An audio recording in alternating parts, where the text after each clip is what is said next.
and welcome to Filling in the Gaps. I am Justin. And I'm Darren. And today we're going to be discussing the movie called The Endless. It is from 2017. It is... Would this be another low-budget one, could we say? There are some special effects that obviously cost a bit of money, but for the most part, it's a fairly small... Set in the desert. Not exactly, yeah. I mean, pretty low budget, but yeah, like you said, some special effects. Horror movie, I guess? Is it? Would it be classed as a horror movie? I've seen people refer to it as saying it was the horror movie that actually knocked Hereditary out of its kind of top spot as the horror of 2017. Here's what I would say. I would say that it is somewhere between fantasy, horror, and possibly science fiction. It doesn't really, to me, fit any of those genres. What it does fit is obviously Lovecraft. In a way. And you know that because immediately at the beginning of the movie, there's a Lovecraft quote. It starts with it. You do get that. This is not a spoiler. We are still in the spoiler-free section. But yeah, there's a quote within the first kind of second of the film actually starting. So I think it fits that mostly. And Lovecraft kind of defies being put into one genre anyway. So I'm kind of saying it's kind of its own thing, really. Yeah, I'd agree. But much like a lot of the other things we've talked about, I think that this is the type of movie where if you've seen Twilight Zone, Black Mirror, or, I don't know, what else would you say? I mean, like you're saying, like it's kind of a science fiction-y, even something like Cube, maybe, this would kind of fit that mold a little bit.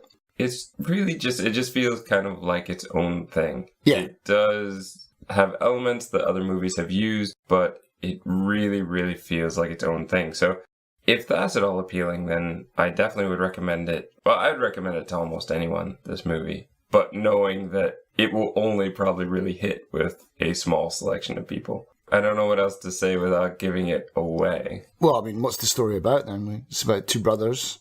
Okay, so at the beginning is two brothers who we find out very early on have kind of escaped from a cult. And are having kind of a rough go of it because they don't have money and they don't have pretty much kind of any social life outside of each other. And so they're not incredibly happy. And the one brother wants to go back. And that's basically what sets the movie up. Yeah, pretty much. And that's kind of as much as we could talk about without really getting into spoilers. So, yeah, I don't know. It's kind of a terribly short spoiler-free section. It's about two brothers who, yeah. That's very misleading, though. It's a wonderful story about two brothers on their way, like two brothers on a journey to whatever. That doesn't sound at all like what this movie is really it sounds about. Pretty boring, yeah. Two brothers finding themselves again. It sounds a bit like a Lifetime movie or something. Yeah. No, This is not that. Something you get in Reader's Digest or something. If you've listened to this podcast and you've liked what we've said about the other movies that we've had, like Triangle and Cube and Upstream Color, if you like those kinds of movies, then this is probably definitely up your alley. Go and see it now and then come back when you've watched it. Beware, the spoiler section is coming. Dun dun dun.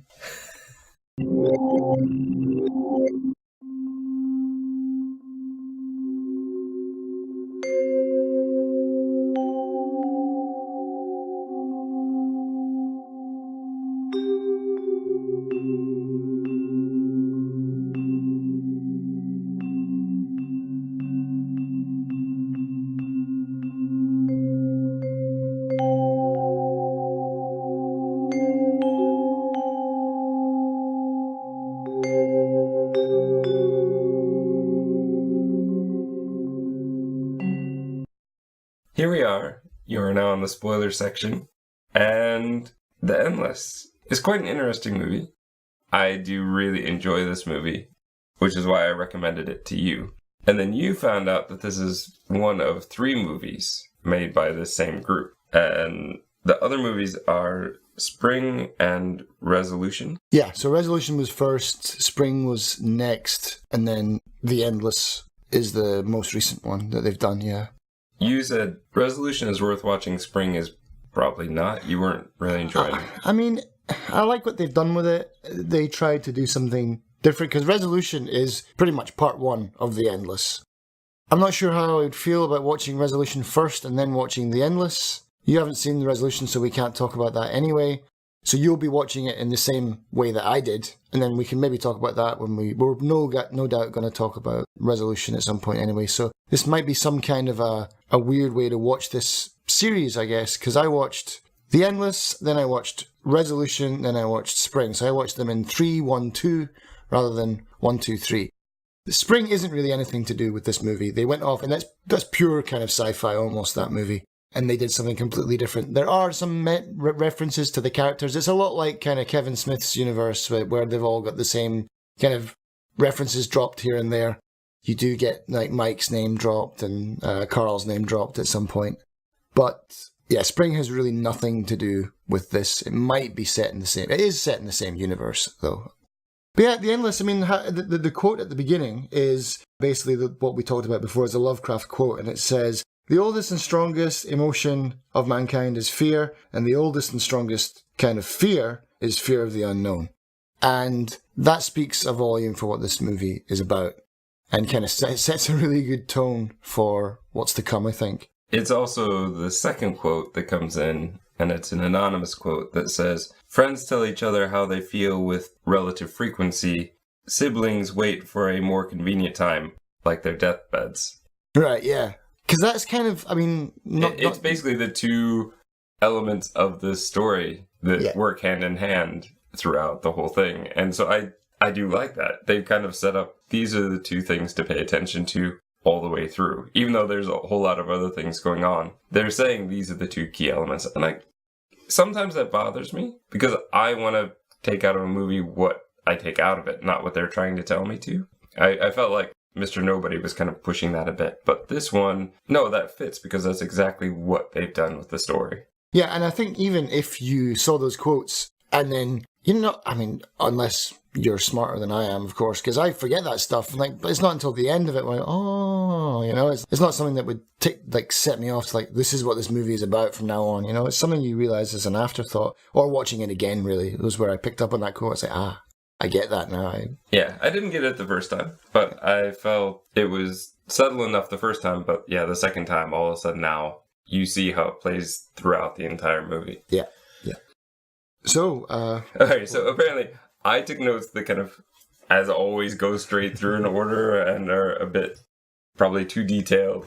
And Darren has just written down a mishmash of ideas that have come to him. Scribbles of a madman. It looks like something that belongs on the wall of a hospital. Yeah, because I don't know how much we're going to edit out, but you're even having trouble reading your own handwriting. I'll try to go quickly through, the plot points, the story elements here. But one of the things that I want to pay attention to the most, one of the things that I want the listeners to really understand, is how great this movie is at slowly building the knowledge without dumping it all on you at the beginning, or having some scene that feels completely out of place to explain absolutely everything. I feel by the time we get our exposition, it's the perfect time, and even then, it's not overly done. Everything about knowledge building in this movie feels a bit organic, and that's amazing for this kind of movie, I think. Especially given that we had not seen the other one. Yeah. So we had no idea what we were getting into with this one.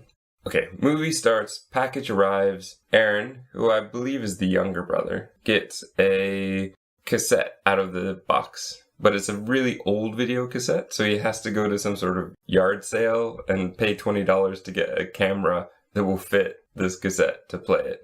When he does play it, it's kind of a woman with a yellow scarf. To us, it doesn't really mean anything yet. There's a fight about the car battery because they're kind of desperate for a car battery. And instead of buying the car battery, he bought this video recorder. So now they don't have a car battery. I love that part because it's so much like Jack and the Beanstalk. It's like, go and sell the cow and get some medicine. And it's like, what? You didn't buy the thing that we need to survive. You bought a tape recorder.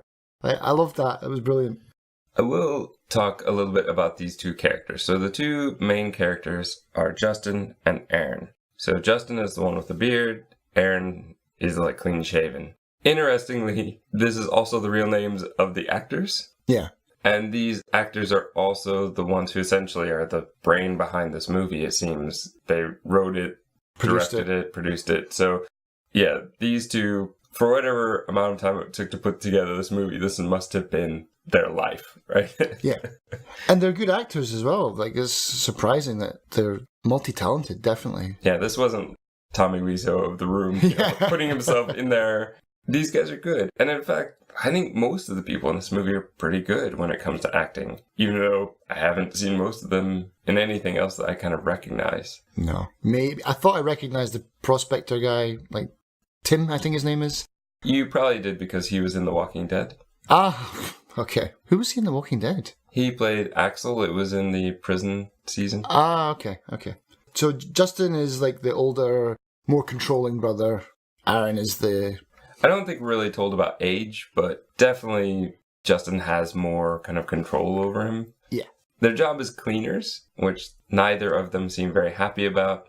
They are living off of kind of ramen, and Justin even denies himself that to start saving money for a car battery. So they're in some pretty dire straits. We see later one of them is holding a letter about, I think it's like a credit card debt, like, oh, that credit card was a bad idea because now we're even worse off. We also get just bits and pieces of what they refer to as the cult throughout this. So Justin at one point is in kind of a therapy, but they had a special name for it, but I can't remember what it was now, and I forgot to write it down. But it's for kind of exiting a cult. There's some sort of... Oh, deprogramming. That's it, deprogramming. And he's saying how Aaron seems like he's unhappy and he doesn't know quite how to fix it. Aaron is in there later and kind of saying that he does miss it. Like, we definitely get the feeling that Aaron misses it. Aaron was saying, gosh, we used to get real food. Yeah, exactly. And now we're living off this ramen. Yeah, life seems a lot better for them. And that's great because it builds up, because we're expecting, like, these guys are going to be evil. This cult is going to be, like, it's a bad idea to go back, But the picture that Aaron paints is like, oh yeah, he's completely brainwashed and stuff. Yeah, you're just being set up for something that's totally the opposite. I love the bit where before Justin goes to deprogramming, he's trimming Justin's hair, and then he gets kind of angry at him, and then he just shaves a big stripe down his head. I don't know why Justin didn't bother to just go ahead and shave the rest of his head before he went to deprogramming, but I think that was purposely to have that in there. Like, I think it was a joke, sort of. It could have been ad-libbed, man. But he knew that Aaron was struggling because life is hard when you have to kind of take care of yourself. Whereas clearly the cult or the commune, however you want to refer to it, was taking care of them. And they kind of missed that. Well, at least Aaron does. Aaron says he wants to go back for closure. And Justin kind of, we know from his therapy session, he was saying, gosh, like, I don't know what else I can do. And so he thinks if he can just get him there for one day, one night, say goodbye, because they just ran away before. That's right. Say goodbye, have some closure, then maybe it can help Aaron to move on. And that's what he's desperate for, is to get his brother to just move on a bit. They visit a memoriam to their mother, because as we find out later, their parents died in a car crash. Or at least, we don't know what happened to the dad, I think. I think it's just, they just refer to the mother, yeah. But Hal later makes reference to the fact that he pulled them out of the burning car. I'm not sure about that one. That's another point that seems like it has a problem. But let's get into this point here where they look at the painting that they left. Mm-hmm. Because Aaron says, oh, look at this painting. Isn't that nice that somebody is visiting? And Justin says, no, we did that. It's held up amazingly well. And yeah, it has held up amazingly well. Too much so. Mm. But this is also where we see the first of these random kind of, what Carl will later refer to as kind of a hoodoo stick. But Justin says that they're likely left over from some sort of volcanic activity. I just started referring to them as volcano sticks at this point. I call them totem poles for some reason, but yeah. Well, it's confusing because later we actually see things that would much more commonly be referred to as totem poles. Yeah. But these weird geographic things that seem to just be appearing out of the ground and nobody put them there. And that's very, very important. But we're just kind of showing it, oh, isn't this weird? And then we're going to see a whole lot of them. So that becomes very important later. But this is another point where it just seems part of the scene and it doesn't really feel like it's forced. Yeah, it's very natural. Like, oh, okay. They've just told you something really important, but you're just like, oh yeah, that's weird. Oh yeah, move on. As they're driving in, they pass by a man who's walking very quickly. We will find out later this is Carl. Carl? We'll probably be bleeping his name out a lot. That's fine. He pays no attention to them. He seems to be focused on where he's going. And that's how we're going to see him for a lot of the movie. We get into the sign of Camp Arcadia. And Dave is standing there. Oh yeah, with his big grin. Grinning weirdly. He's got on his white button-down shirt and a blue bum bag on. And he just looks a bit weird. So this is your first impression of the camp, as they refer to it. And yeah, it's not a great first impression. A man in a flannel shirt comes out, he greets them warmly, and he basically says, well, maybe we need to go back a little bit and talk about what Justin and Aaron believe at this point about the cult. So they've made reference to castration. They've made reference to the fact that they were all going to die in kind of mass suicide, Heaven's Gate deal. Yeah. They did reference the fact that they wear uniforms, but they don't. But as we'll see in a later video clip, they appeared to have done when they were younger. Sure. Yeah. So maybe that's something that has changed.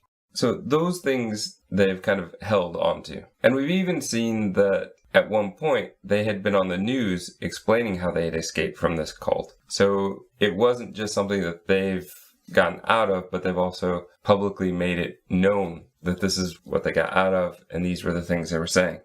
Justin says something about wanting to visit and say goodbye while they were still here. And Hal says, we're always here. The first time you watch it, it doesn't mean anything. Yeah. It would make sense. We were here 10 years ago when you guys left. We're still here. But we know now on second viewing, or if you're listening to this now and you've already seen through the whole movie, you know what this is. This is, yeah, they are always here because we are now really being introduced to the idea of loops. These kind of loops that everybody is stuck in this movie. So that line, the first time, just washed right over me. But the second time made me laugh. We go into like a cafeteria kind of thing where they're given real food. And after eating ramen and just nothing for ages, yeah, it must seem amazing. Because they can also eat as much as they want. And they're given beer as well, because that's what Tim does, is he brews beer. And we meet Shane and Anna. Anna is the one who had the yellow scarf from the video, and Justin comments on the fact that everybody looks the same. Aaron will later try to rationalize this by saying it's the healthy living that they're doing. Oh, well, they're out here, they're not stuck doing a terrible job, they've got fresh air and fresh food. Well, sign me up then, I'm going to go and live there. We also get to meet Lizzie, who apparently just wandered here from some sort of asylum. Yes. That is something that is mentioned in Resolution. It's not a huge point at all. But again, what this movie does well is, and especially for people like us who have never seen Resolution, is it's almost like they've said, yeah, a lot of people missed that. It was a small film. We're going to drop some little Easter eggs in. But if you haven't seen Resolution, don't worry. This is a self-contained movie that you will not be left in the cold with. So like these little things like, oh yeah, she escaped from mental asylum. Oh, they mention a little bit about that. It's a tiny little point from the first movie. So yeah, so that makes sense to me now after seeing Resolution about that sort. But yeah, you don't even get to see it in the first movie. It's just mentioned in passing. It's mentioned. Okay. But again, doesn't that maybe tie in with the kind of Cthulhu thing? Like there's always like the mental asylum nearby. It could be. Yeah. It could be. I don't know. I didn't know anything about that. In an area of so much kind of weird psychic energy, perhaps a lot of people do go crazy. So that's where you want to have your asylum, close to the kind of hotspot, I guess. We already mentioned that Tim brews beer. And this becomes very important because this explains how the community here survives. They survive on basically the beer money that is made from the brewing. I like that a lot because it takes what could have been a very complex idea and boil it down to, we have one product the world wants and we can make money on it. And that's how we survive. And, you know, they live pretty cheaply. They tend to grow their own food. They grow their own weed as well. Yeah, they live on kind of scraps of clothing or thrift store clothing somehow. Their needs are very simple. They have virtually no technology that we see for a very long time anyway. I like that it is a simple way to deal with what could have been a complex problem or explanation, or in other movies would just be ignored. Yeah. And we would just be left wondering, well, how do these people survive? There must be some sort of money coming in.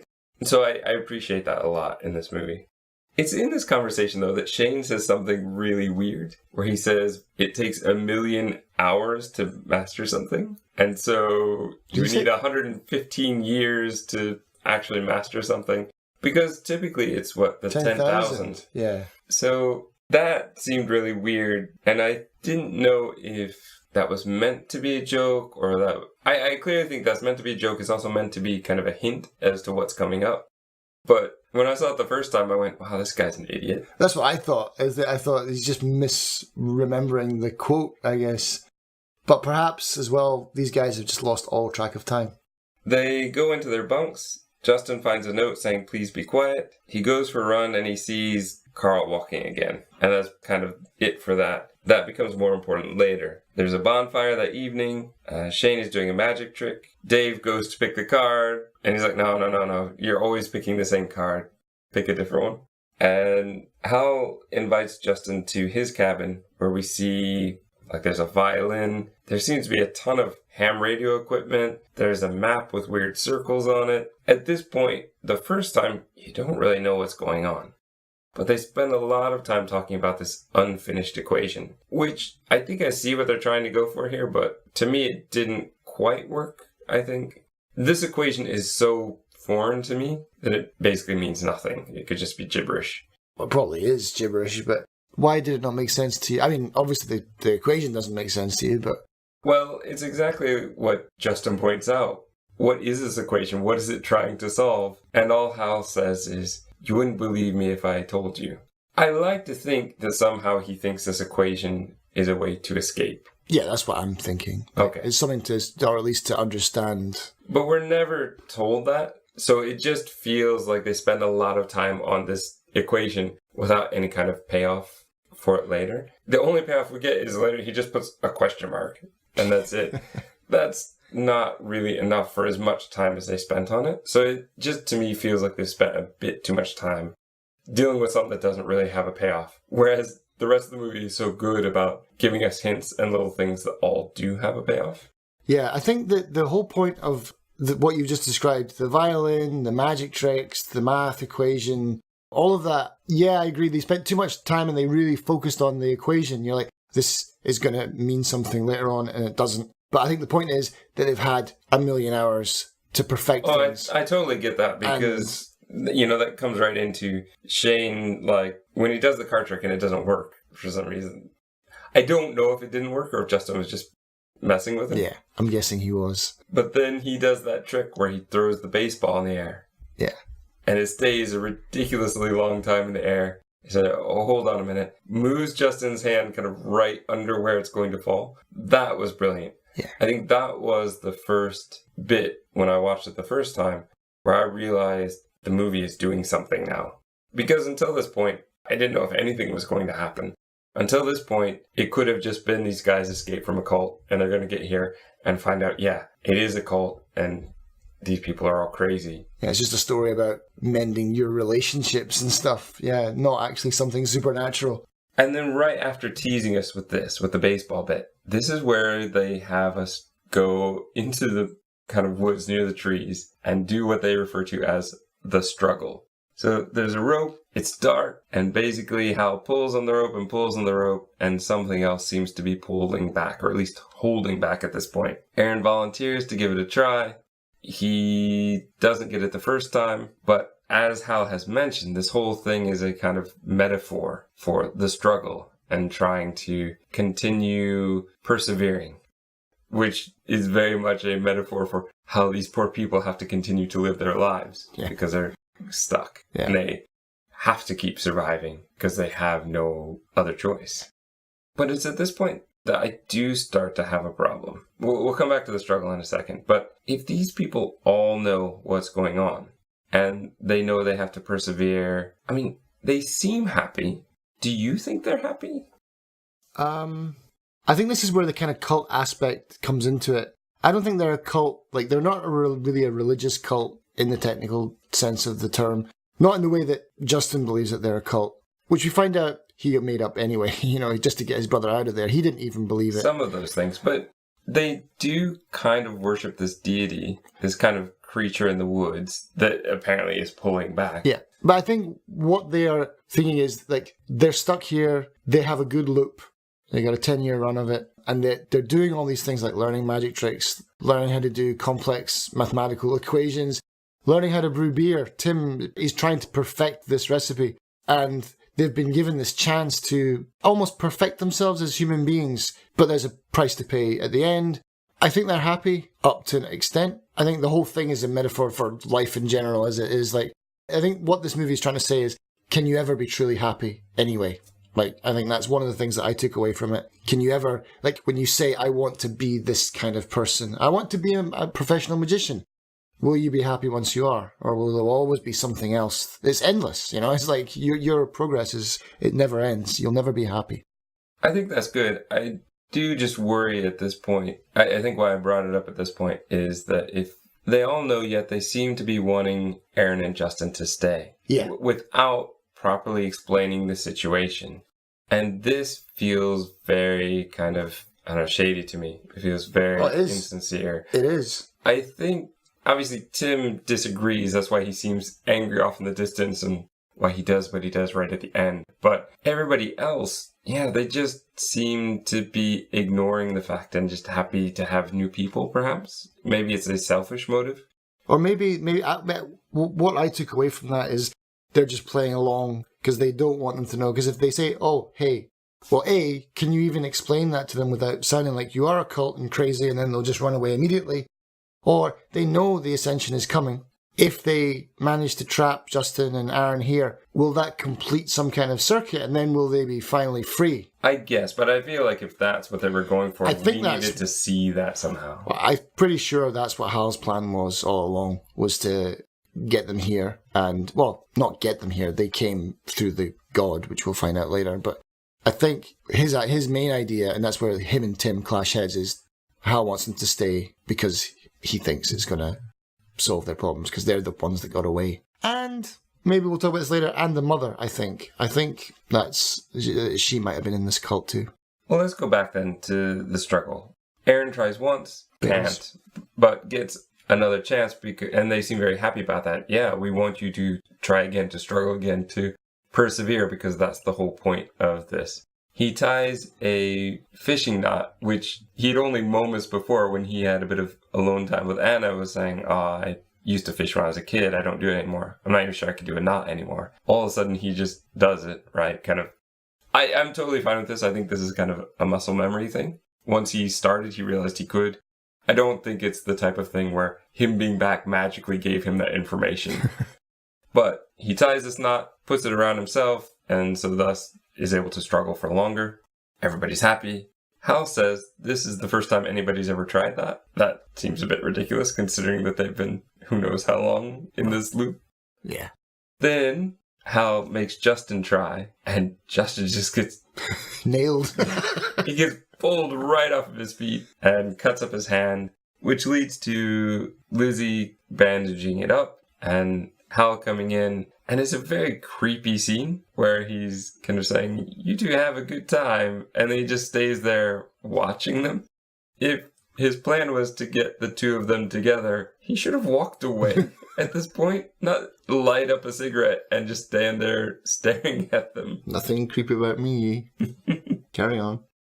We see Tim by locked up shed, but it's just this massive lock on it, ridiculously large lock on it, because it's basically just kind of chained up. So the chain is much weaker than the lock. You could just get rid of the chain. But anyway, we're told it's brewing equipment, but clearly it's not brewing equipment.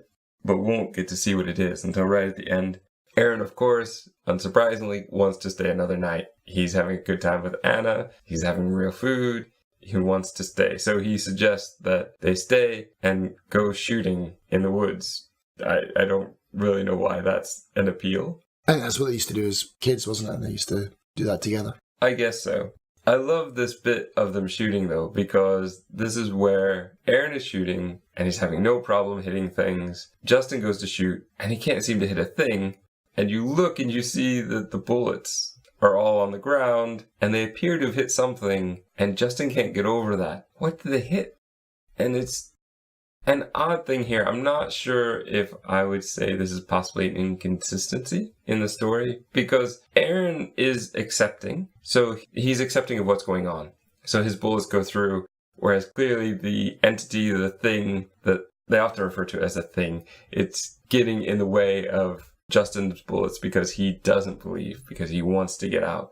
So I guess we could look at it that way, but that means that this creature, this thing, is mentally kind of controlling the barriers, whereas I took them to be as kind of a permanent thing that was just always there. Like once it was set up, it's there for good.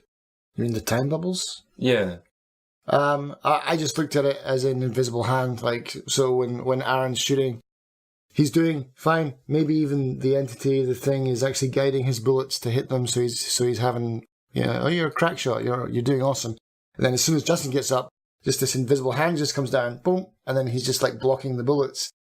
I see it as like, this whole thing is, this is really what my notes are about, but this is kind of getting into the territory of, one of the themes of this movie is, do you really want an interventionist God? Like, this is a kind of religious movie about, be careful what you wish for. Do you want a personal Jesus, really? Because this is maybe what would happen. And so I think that this entity right now is directly intervening and purposely stopping Justin's bullets. I could go with that more. I think there was one of the lava sticks there, so I think for me, I had assumed that it was one of the barriers that was somehow getting in the way. So I mean, at the end of the time, we're pretty clear on what those lava sticks are for. The boundary. The boundary of where the time loop ends, yeah. Even before that, because we're coming up to something very soon. Justin sees Carl again. Carl walks off and apparently disappears. He seems to disappear. Justin finds a shoe. There seems to be just an invisible source again, where like there's a dust cloud, a tree falls over, a kind of... Oh, when he's doing his jogging? This is all when he's doing his jogging. Yeah, that bit was creepy. That bit actually freaked me out when the container box just rumbles. That whole part, actually, we need to talk about that because that part is amazing. That part of the movie gave Well, that's basically what we're talking about here. So after he's seen Carl disappear, he sees the container kind of jump into the air and fall, dust around him. We see behind him that a tree just falls over. Justin doesn't really see it because he's looking down at the ground where he finds Polaroids.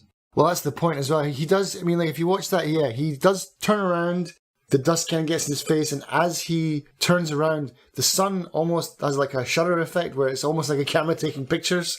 And then, yeah, when he looks down at the ground, there's just like magically appeared in a perfect circle around him are these Polaroids of his face. That gave me the creeps big time, and it was a really cool part of this movie.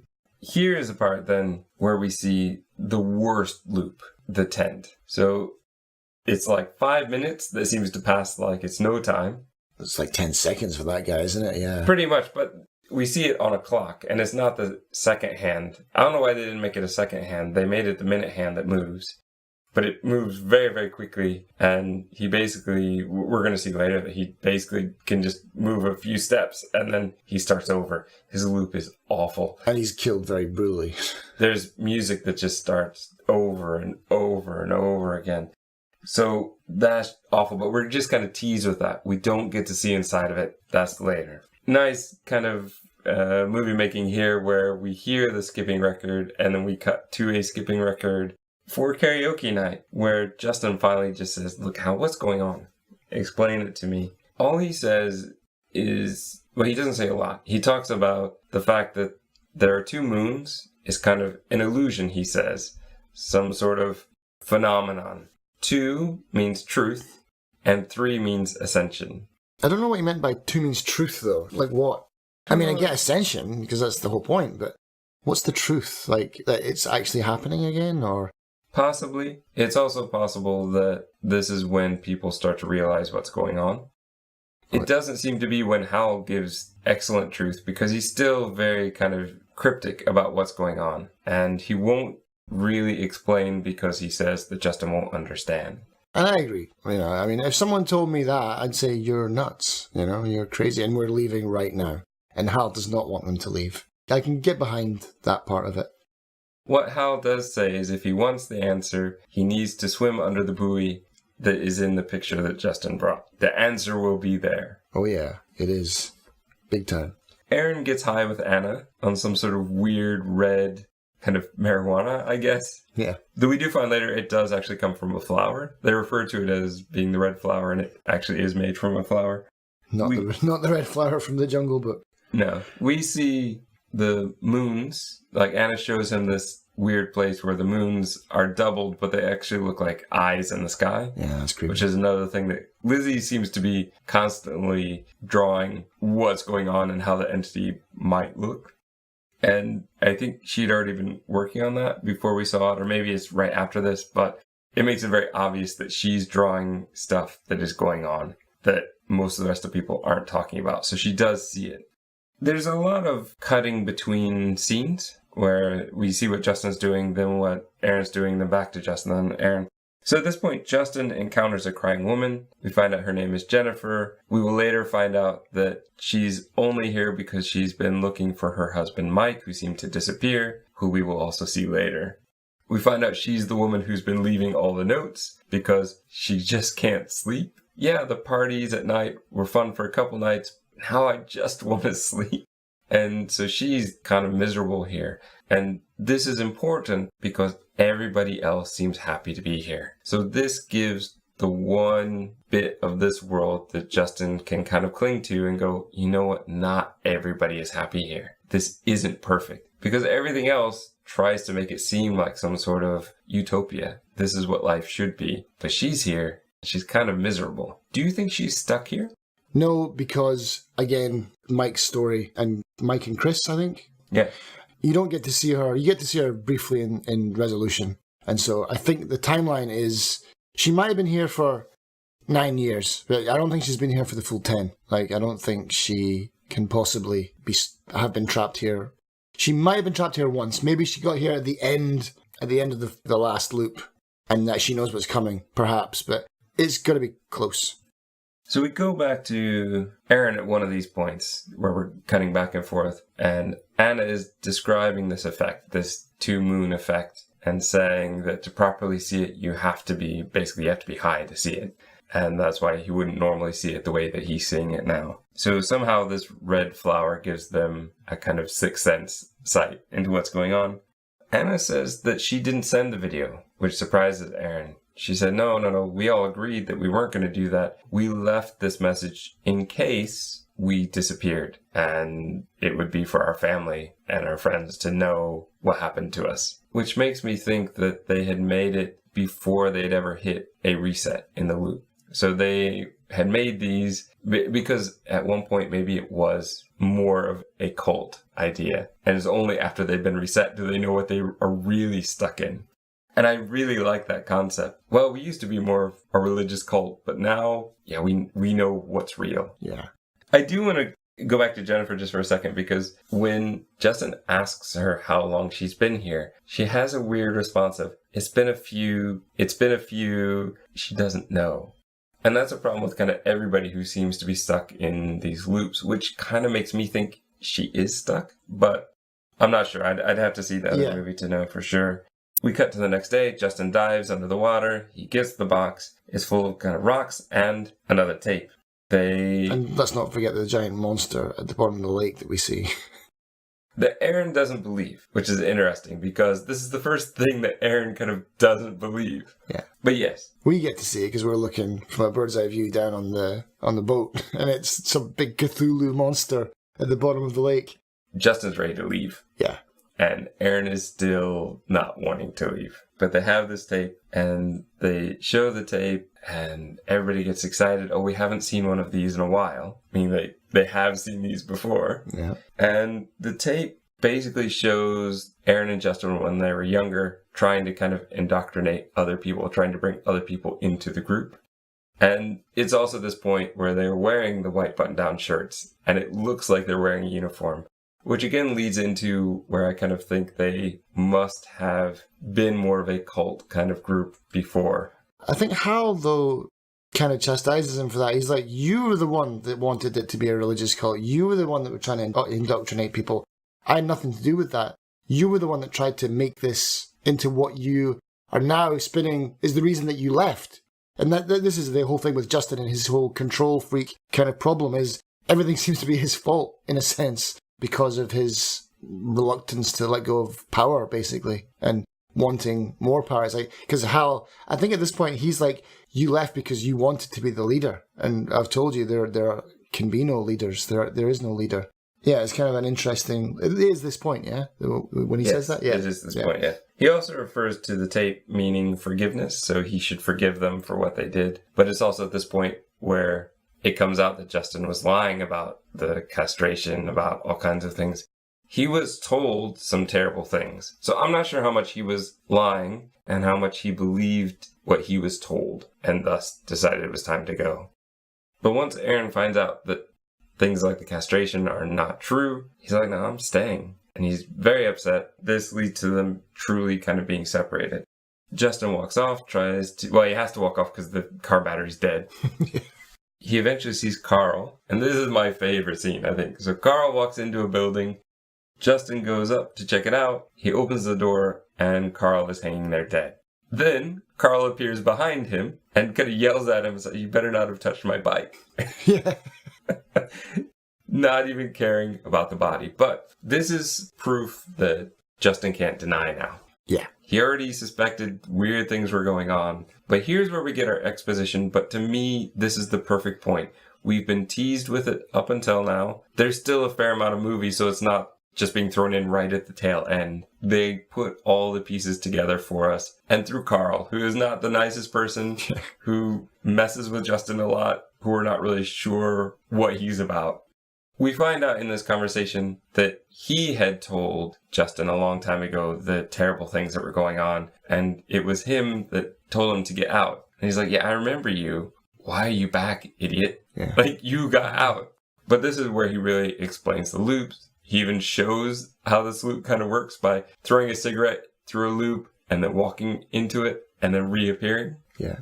Which is what I don't get about this point is we see his bubble seems to be very small. He's like, look, he disappears after 4 feet. But then we see him earlier when he's jogging around and it seems to be he's way out from his bubble. That seemed like a bit of a weird oversight. Unless we're at the edge of the bubble here, but where he's walking is still within it, right? We don't know exactly the shape of it at this point. I'm willing to cut them slack on that one. What I do have a problem with is the fact that Carl starts his loop over understanding exactly what's going on every time, because later we see a loop where that doesn't happen. And so that kind of inconsistency really does bother me, and I'm not exactly sure how to work that. There's a loop that doesn't... We're going to get to that in a minute. Is that what you were going to talk about before? No, we're gonna get to it in a minute. So he does say how some people have worse loops than others. Look at your camp, you've got like 10 years, that's pretty good. Whereas his, I think, is 3 hours. Yeah, something like that, yeah. Though that is kind of an issue because we've seen him outside of that 3 hours. It's kind of weird that it's almost like his loop is somehow within the barrier of the camp loop. And so it doesn't matter what time Carl reappears, it's the camp time. Because we see Carl at night, but we've also seen him walking when it's early daytime. So I'm not sure exactly how that works, but I'll give them that because, again, we have the weird tent, which is constantly happening. So there must be loops within the barriers of other loops. Well, yeah, I think the camp itself must be like the giant loop, and then these are all bubbles inside it. Because I think we even get to see that. Like, even the tent has those little totem poles. Exactly. Around, so and it's a tiny little bubble. It's tiny, so maybe the size smaller... of the bubble is the length of time, maybe? Yeah. Of course, the tent, I always wonder how he got into that loop. If it was so small, how did he get into this loop to begin with? Because he had enough time to set up a tent and everything, but it's like the loop starts at a certain time. I think it's just decided by the god, by the entity. And I think maybe that guy was a bad guy and this is his punishment. Carl is really mad, though, because he is trying to find his own way out in any way, shape, or form, which is why he wants a gun. He wants Justin to go get him a gun. And he's really mad because the thing won't let him sleep. It won't let him dream. He doesn't like being entertainment for it. He just hates the entity, whatever it is. We go back to an Aaron scene where he's talking to Al, and basically birds they have dropped pictures of Aaron onto the ground. Aaron picks them up, shows it to Hal, and says, "What is this? What's going on?" And Hal goes on kind of a long talk about the creature exists. It might be something that's a frequency that we just can't see. He asks a very interesting question. Hal says, "Do you have control of your life if you give away a tiny part of it? Do you have control at all?" And I found that to be a very interesting concept to bring up. Because here, they have a lot of control, but they've given up their ability to age beyond a certain time. They've given up their ability to leave this loop. And so they have some control over their lives, but do they really? And I thought that was an interesting thing to bring up. Aaron says he needs to go find Justin. Hal says, "I literally can't go with you." Yeah. Because he can't go through the loop.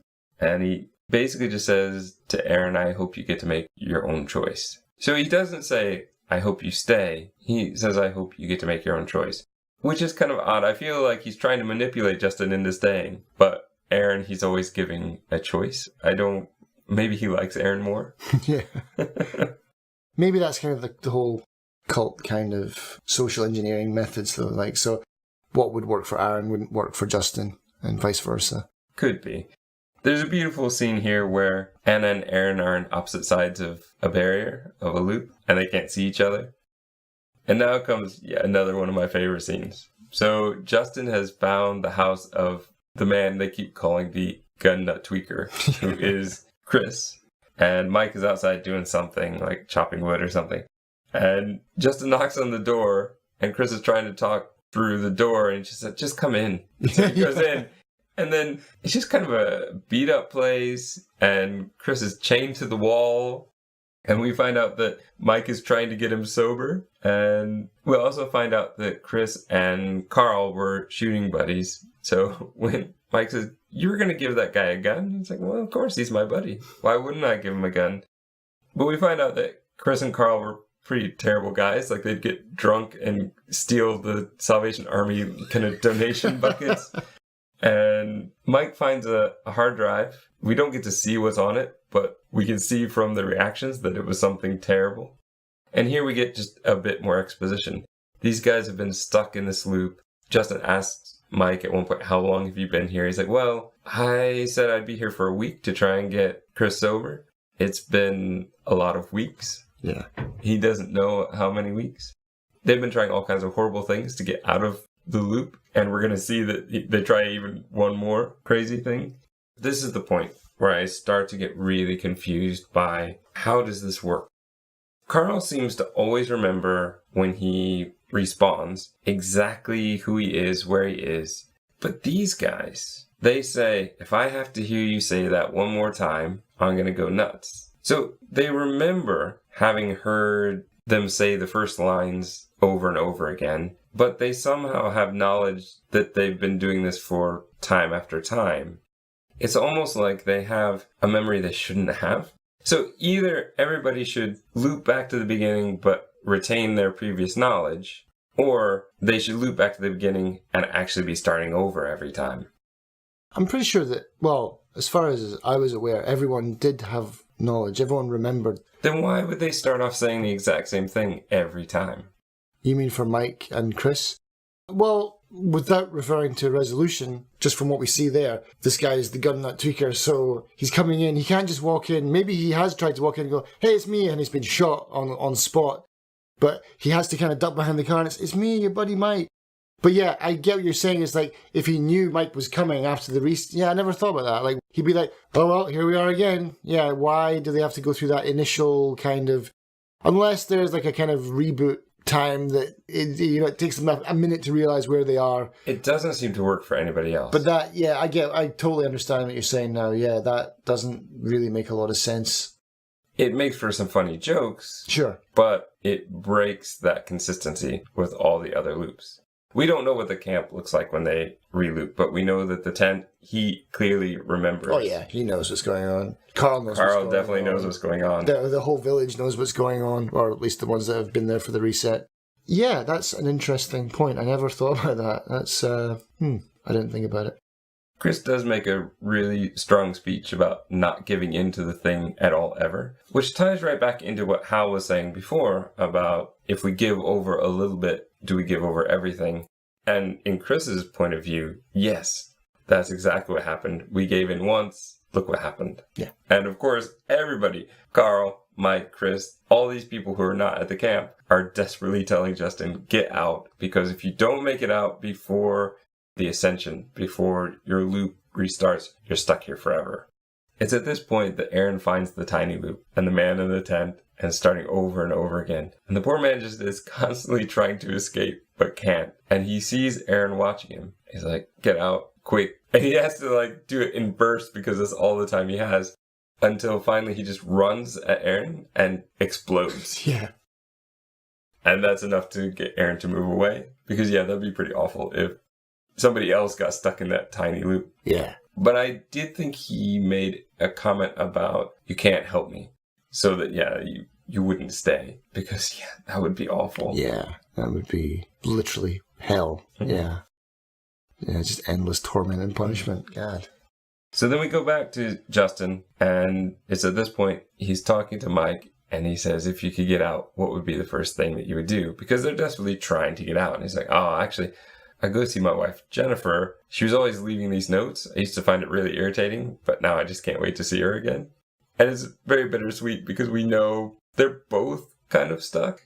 At least I think so. I think that's kind of the irony, is I think that they're stuck in loops that are so close, but they could never see each other. And that's kind of why Justin doesn't tell him that.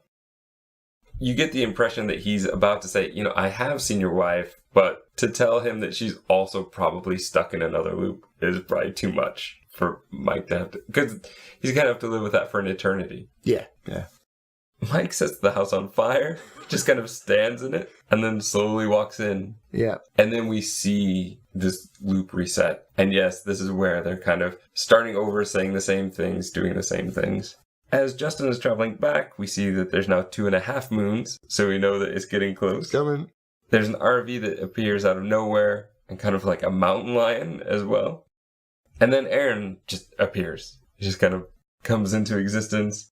They talk for a bit, and then they walk away. And then this film projector starts showing them walking away. And then we see a film within the film showing that same one of them kind of walking away and what they had just said.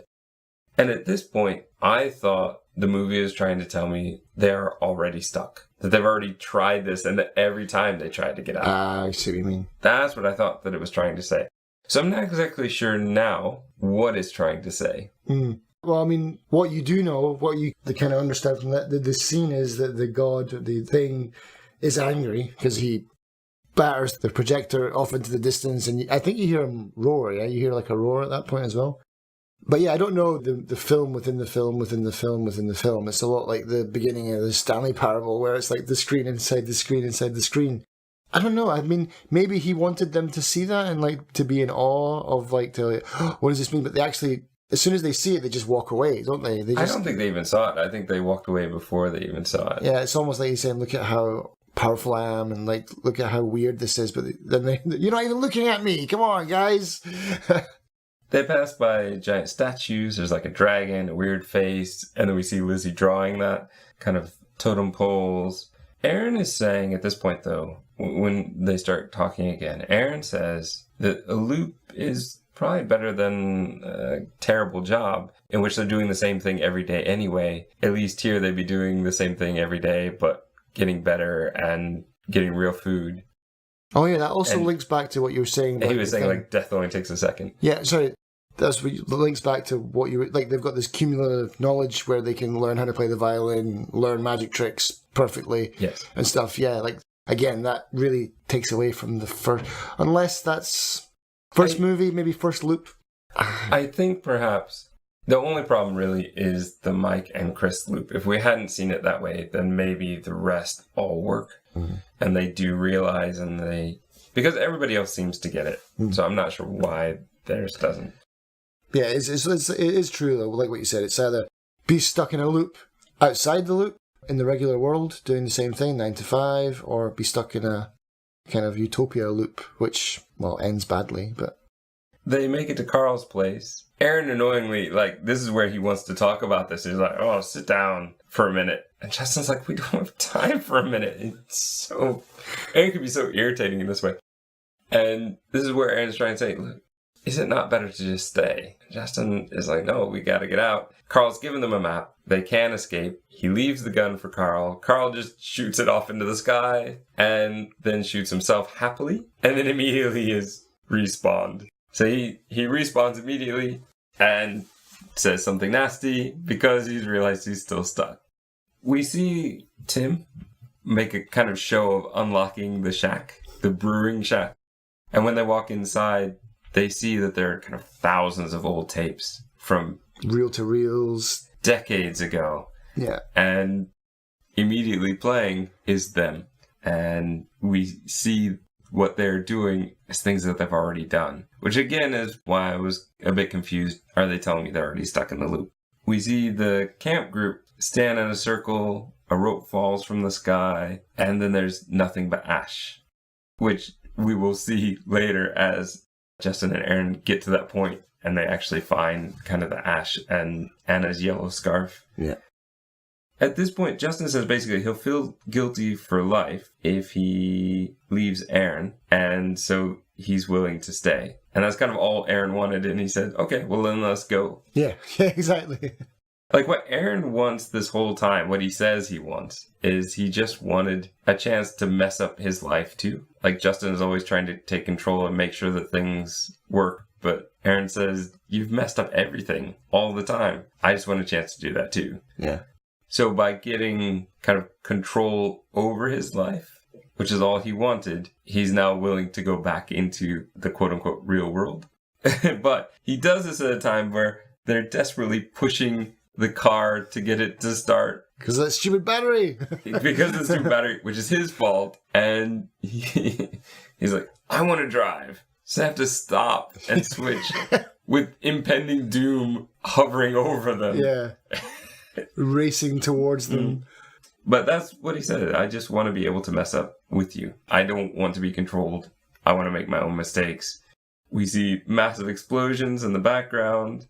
The car finally starts. They're trying to get through. Birds don't make it through, but they do. And the campers are there, and they seem to be looking on, and they seem to be happy for them. That's kind of where the movie ends. Yeah, yeah. And yeah, that's the endless. Where to begin? Yeah, I mean, so what is You said where to begin. Well, at the beginning, there's this quote. I love that. Oh, we're in our loop, Justin. This is it. We have to do this podcast forever. So, I mean, basically, I'm interested about the mother and if she escaped the cult as well. And then I think she got out, maybe, but maybe she was doing the same as them, driving a car through the barrier.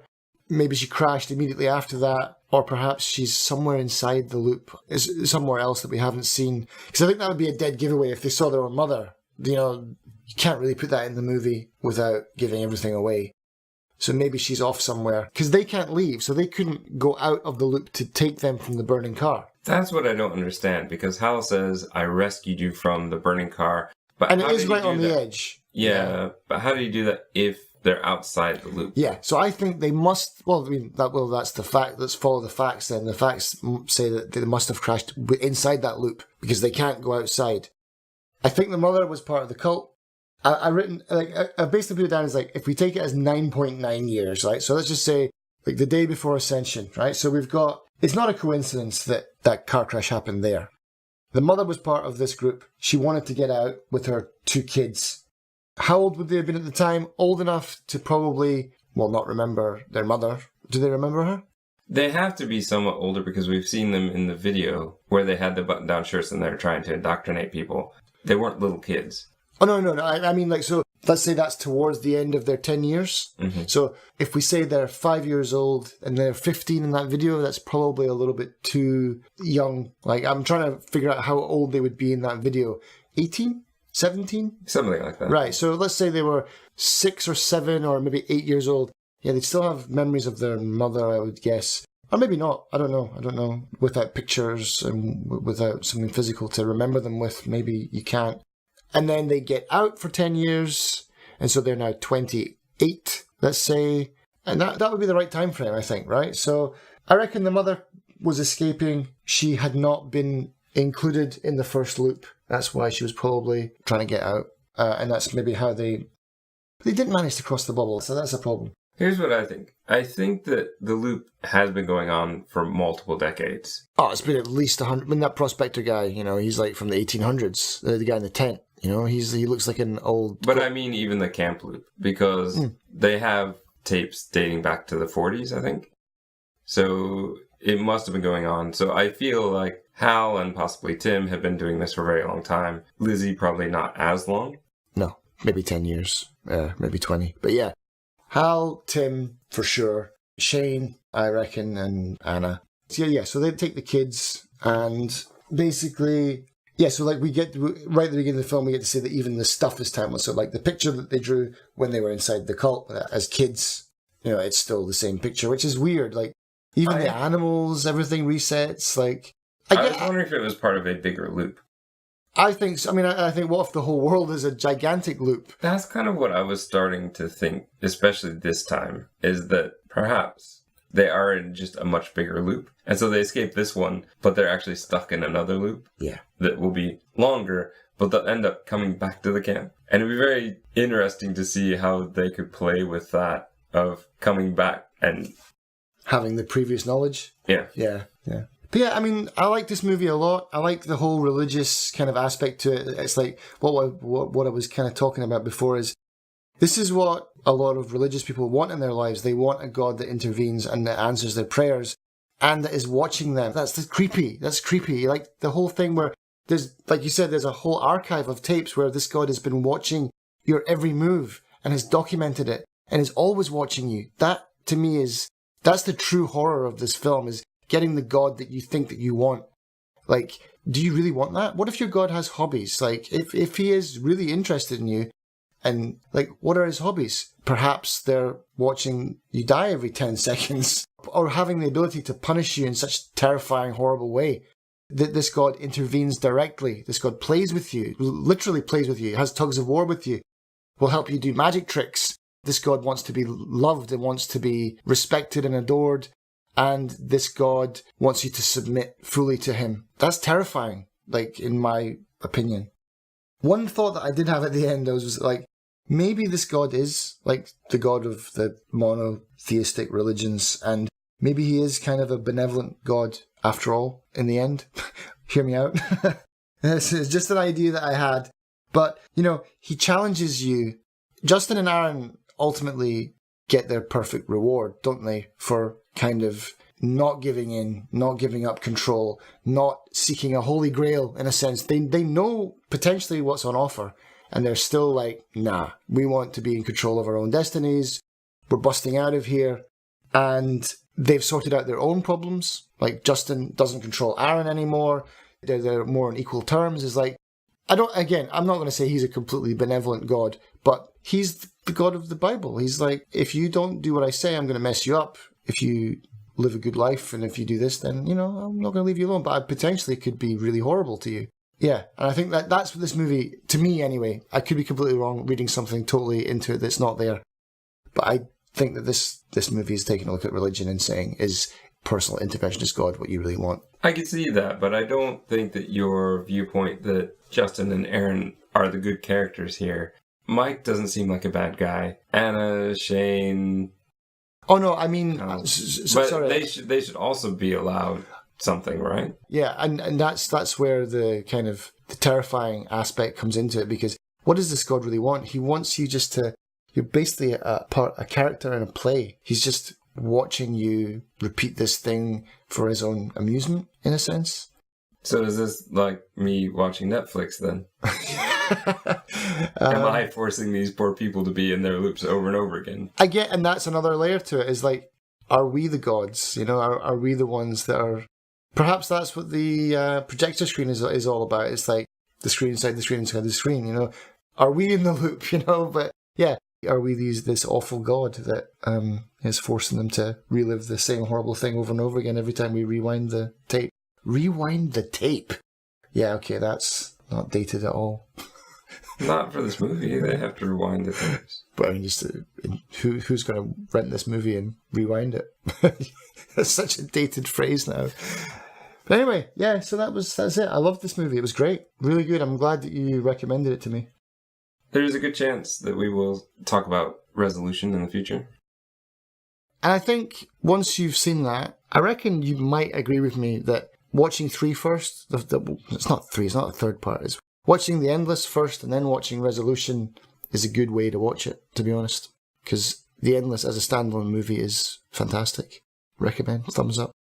So if you like this episode, if you like what we do, by all means check out our other episodes or check out our other podcast, Buyer's Remorse, in which we subject each other to games that are in our library, but we haven't played yet. There are a lot of them. A lot of gems.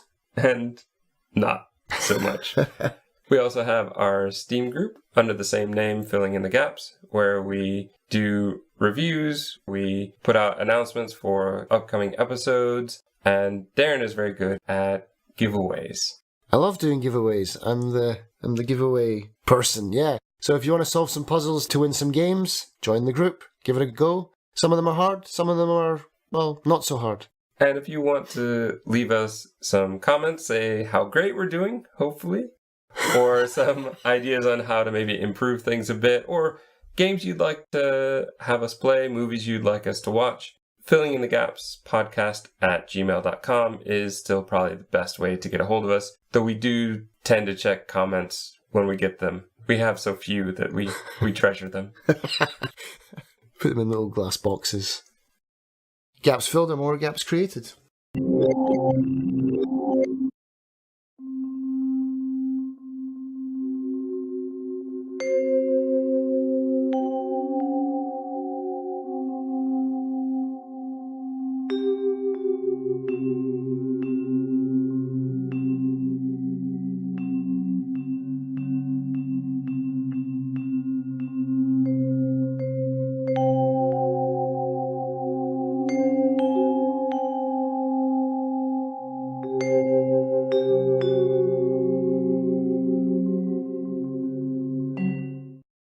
Hello and welcome to Filling in the Gaps. I am Justin. And I'm Darren. And today we're going to be discussing the movie called The Endless. It is from 2017.